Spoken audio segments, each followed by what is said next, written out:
Hello friends, कैसे हैं आप लोग। आज हम पढ़ेंगे MJY 008 में पिछले वर्ष जो एक क्वेश्चन आया था कि मेष तथा वृष राशियों के द्वादश भाव में घटित होने वाले फल विचार का वर्णन कीजिए। तो आइए देखते हैं कि इसको कैसे हम आंसर्स करेंगे, मीन्स इसका उत्तर हम कैसे लिखेंगे।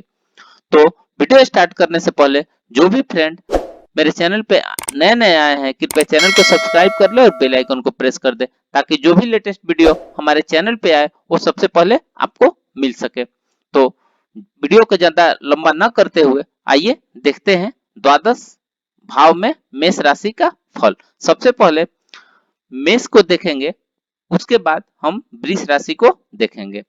तो स्टार्ट करते हैं। जन्म कुंडली में जब वृष लग्न होगा तो द्वादश भाव में मेष राशि स्थित होगी। द्वादश भावस्थ मेष राशि का फल कुंडली के स्थिति के अनुसार करना श्रेयस्कर होता है तथा भाव भावेश एवं कारक का विचार करके ही करना चाहिए। क्योंकि वृष लग्न के लिए शनि सबसे अधिक शुभ कार्य करवाते हैं क्योंकि वह धर्म या कर्म भाव के स्वामी हैं। बुध मंगल और शुक्र भी अच्छा फल देते हैं। शुक्र और चंद्रमा में अशुभ अशुभता का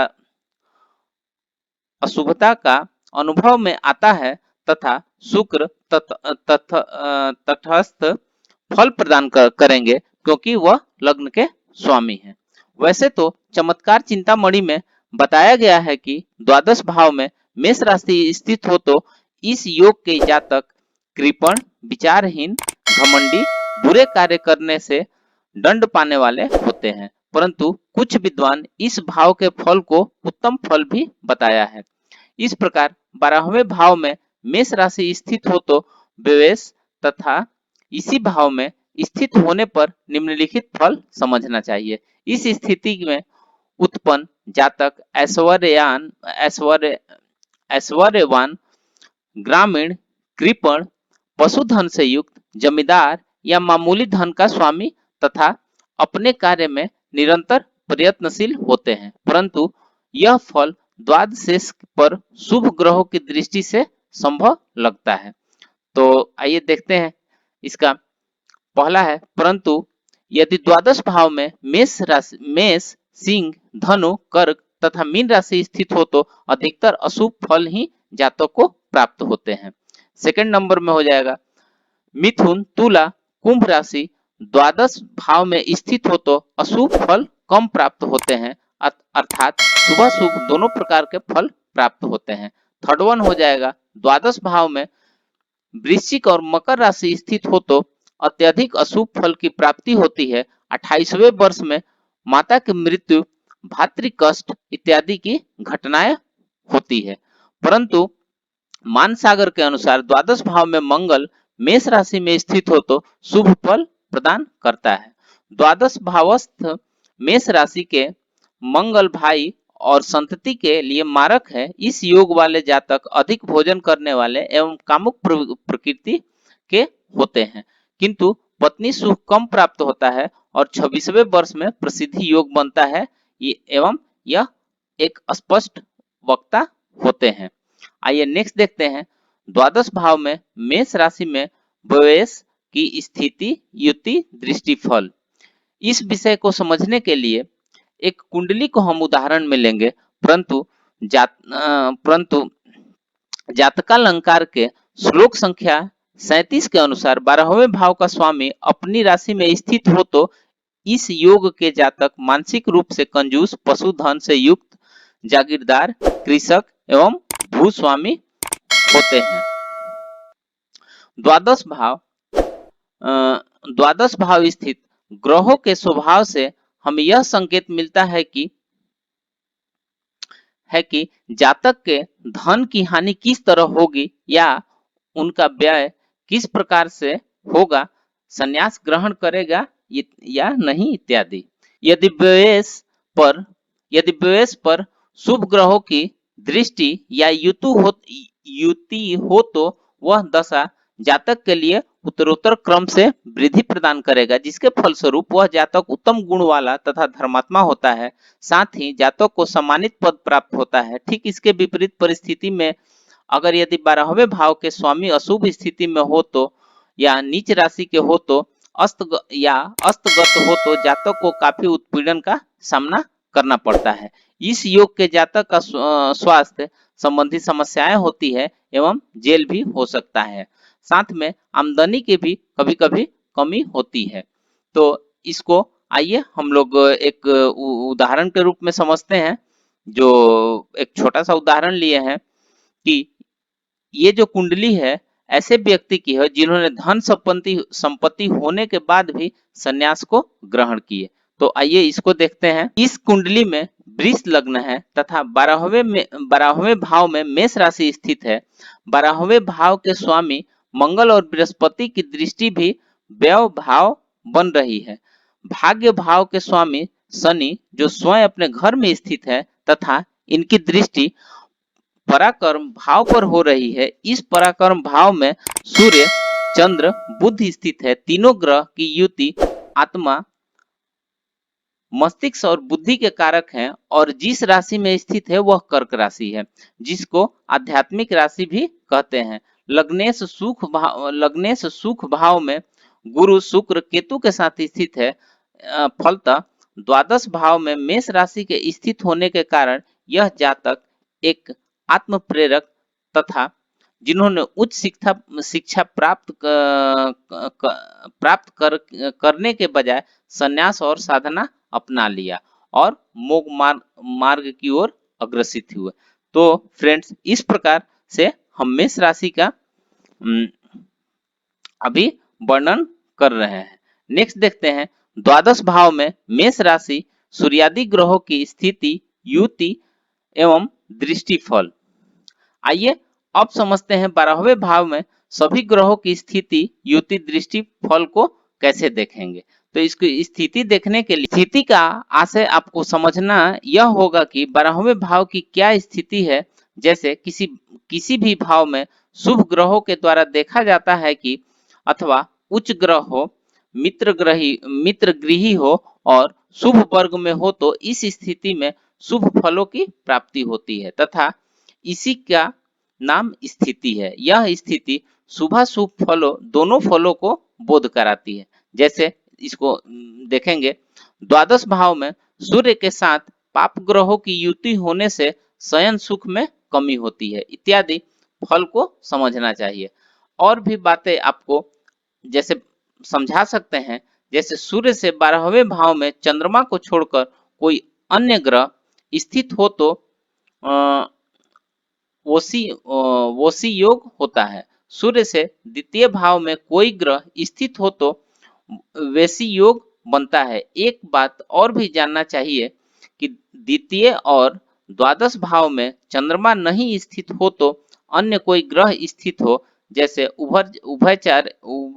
उभयचारी नामक योग होता है। इस योग वाला व्यक्ति रूपवान धनी मधुरभाषी विद्वान अच्छा वक्ता और लोकप्रिय होता है। इसके अतिरिक्त इस योग का व्यक्ति सहनशील होता है। वह दूसरों के अपराधों को क्षमा करने वाला होता है स्थिर बुद्धि वाला होता है। इसी प्रकार युति का फल समझना चाहिए। जैसे इसी भाव में एक से अधिक शुभ ग्रह एक साथ बैठ जाए तो इसे युति कहते हैं।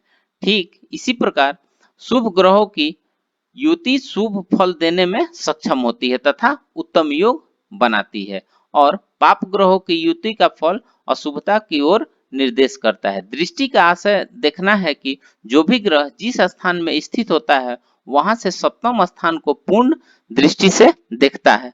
परंतु बृहस्पति मंगल पूर्ण दृष्टि से देखते हैं और इन दृष्टियों का फल का स्थित के अनुसार शुभाशुभ कहना चाहिए। इसके लिए आपको आइए दृष्टि फल को देखते हैं। दृष्टि फल में सूर्य यदि द्वादश भाव को देखते हैं और इसका सामान्य फल यह होता है कि जातक प्रवासी होता है तथा नेत्र रोगी होता है। कान या नाक पर तिल या मस्से का निशान होता है। साथ ही शुभ कार्य में खर्च करने वाला होता है। मामा के लिए कष्टकारी एवं गाड़ी मोटर का शौकीन होता है। इसके बाद देखते हैं चंद्र। चंद्रमा 12वें भाव को पूर्ण दृष्टि से देखते हो तो शत्रुओं द्वारा द्रव्य हानि, चिंताग्रस्त, राज्यमान एवं अंतिम जीवन में सुख की प्राप्ति होती है। अगर मंगल है तो मंगल यदि 12वें भाव को पूर्ण दृष्टि से देखते हो तो बुरे मार्ग पर चलने वाले, मामा के लिए कष्टमय, भकंदर रोगी, शत्रुनाशक और उग्र प्रकृति वाला जातक होता है। यदि बुध को देख लेते हैं, बुध द्वादश भाव को पूर्ण दृष्टि से देखते हैं तो झूठ बोलने वाला, अपने परिवार में नीच कर्म करने वाला, शराबी, नीच प्रकृति और व्यसन करने वाला होता है। आइए बृहस्पति को देखते हैं। 12वें भाव में गुरु की पूर्ण दृष्टि हो तो राजसी गुण से युक्त, दुखी, धन्य व्यय करने वाला एवं बुद्धि से कमजोर होता है। आइए नेक्स्ट देखते हैं शुक्र ग्रह। यदि शुक्र ग्रह 12वें भाव को पूर्ण दृष्टि से देखते हो तो धातु रोगी, मंगल कार्यों में अधिक धन खर्च करने वाला, अपने शत्रुओं से पीड़ित होने वाला और अपने पत्नी से राग द्वेष रखने वाला जातक होता है। आइए नेक्स्ट देखते हैं शनि को। शनि यदि 12वें भाव में पूर्ण रूप से दृष्टि से देखते हो तो अशुभ कार्य में अधिक धनराशि खर्च करने वाला, मामा के लिए कष्टकारी होने वाला, अपने शत्रुओं का नाश करने वाला तथा सामान्य रूप से धन लाभ कमाने वाला जातक होता है। नेक्स्ट देखते हैं राहु। यदि राहु द्वादश भाव को पूर्ण दृष्टि से देखते हो तो गलत कार्यों में धन खर्च करने वाला, दरिद्रता से युक्त, आंतरिक रोगी, अपने शत्रुओं का नाश करने वाला तथा राहु के समान ही केतु के दृष्टिफल को समझना चाहिए। द्वादश भाव में सूर्य मेष राशि में स्थित हो तो जातक घमंडी, विचार वाला, गलत कार्य करने वाला को दंडित करने वाला होता है। द्वादश भाव में चंद्रमा मेष राशि में स्थित हो तो जातक चंचल प्रकृति का होता है तथा घूमने वाला, सुंदर युक्त देह वाला एवं बुद्धिमान होता है। नेक्स्ट देखते हैं द्वादश भाव में यदि मेष राशि में मंगल स्थित हो तो शुभ एवं अशुभ दोनों प्रकार के फल होते हैं। प्रायः पुत्र की स्थिति नहीं होती है, विदेश यात्रा होती है, 26वें वर्ष में लोकप्रिय योग बनता है। नेक्स्ट है द्वादश भाव में बुध यदि मेष राशि में स्थित हो तो जातक ज्ञानी और बुद्धिमान होता है। इसके पिता के भाई सुखी होते हैं और भूमि भवन पर धन धान्य का व्यय होता है। नेक्स्ट है द्वादश भाव में बृहस्पति मेष राशि में स्थित हो तो शुभ स्थिति में हो तो विजय प्राप्त कराते हैं। अध्यात्म विद्या और शास्त्रों में रुचि होती है। डॉक्टर, धर्मगुरु, वेदज्ञ, लोक सेवक आदि के लिए लाभदायक होते हैं। अशुभ स्थिति में विपरीत फल समझना चाहिए। नेक्स्ट देखते हैं शुक्र को। द्वादश भाव में मेष राशि में शुक्र स्थित हो तो जातक की स्त्री झगड़ालू होती है। साथ ही द्वादश भाव के शुक्र जातक को आलसी, सुखी, स्थूल शरीर, आचारहीन, काम क्रीड़ा में निपुण तथा स्त्री के अधिक धन रहने वाला भी जातक होता है एवं शुभ स्थिति में राजयोग इत्यादि बनता है। नेक्स्ट देखते हैं द्वादश भाव में शनि मेष राशि में स्थित हो तो जातक बैरिस्टर, वकील, राजनीतिक बनकर अपनी जीविका चलाता है। नेक्स्ट आइए द्वादश भाव में मेष राशि में राहु स्थित हो तो जातक नेत्र रोगी होता है क्योंकि मेष राशि मंगल की राशि है तथा इस राशि में राहु स्थित होने पर अशुभ फल ही प्रदान करता है, जैसे नीच कर्म करने वाला, बुरे कार्यों में धन खर्च करने वाला, विदेश यात्रा इत्यादि का फल समझना चाहिए। आइए नेक्स्ट है केतु। यदि केतु द्वादश भाव में मेष राशि में स्थित हो और शुभ ग्रहों की स्थिति हो तो शुभ फल जानना चाहिए, जैसे बुध से युक्त हो तो व्यापार में सफलता मिलती है, कवि, शास्त्रज्ञ और संपन्न बनाता है। साथ ही अशुभ स्थिति में गुदा मार्ग में और पैर में रोग पीड़ा, मामा से सुख न मिलना, मुकदमे में पराजित होना इत्यादि का फल समझना चाहिए। उदाहरण के अनुसार द्वादश भावस्थ में शुक्र धन तथा स्त्री के लिए शुभ फल देने वाले होते हैं। चूंकि शुक्र भोगात्मक ग्रह है, द्वादश भाव को अतः द्वादश भाव भोग स्थान है। चूंकि शुक्र स्त्री कारक है, अतः द्वादश भाव में शुक्र की स्थिति विशेष प्रकार से भोग प्रदान करने में सक्षम साबित होता है। भोगात्मक ग्रह को भोगात्मक स्थान को प्राप्त करना सादृश्यता का सिद्धांत है।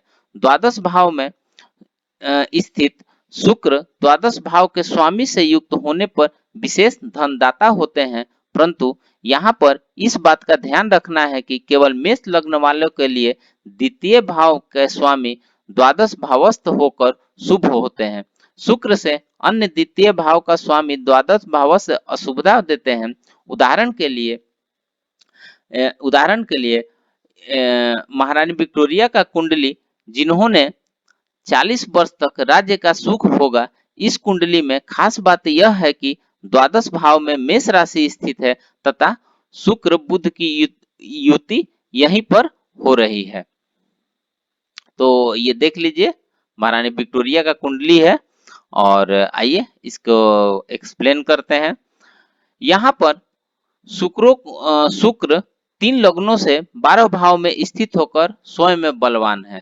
साथ ही तीनों लग्न अपनी द्वादश स्थिति के द्वारा बल दे रहे हैं। शुक्र के बलवान होने के दो कारण है। पृथ्वी का शुक्र से दशम भाव में होना, शुक्र अपनी राशि तुला को देख रहे हैं तथा इसका भाव लग्न इसका लाभ लग्न भाव को मिल रहा है। अतः कुंडली विश्लेषण के अनुसार पर यह कहा जा सकता है कि द्वादश भाव में मेष राशि में ग्रहों की स्थिति युति दृष्टि के अनुसार महारानी विक्टोरिया ने राज्य सुख भोग किया। तो इस प्रकार से फ्रेंड हमने मेष राशि का द्वादश भाव में घटित होने वाले फल विचार का वर्णन किया।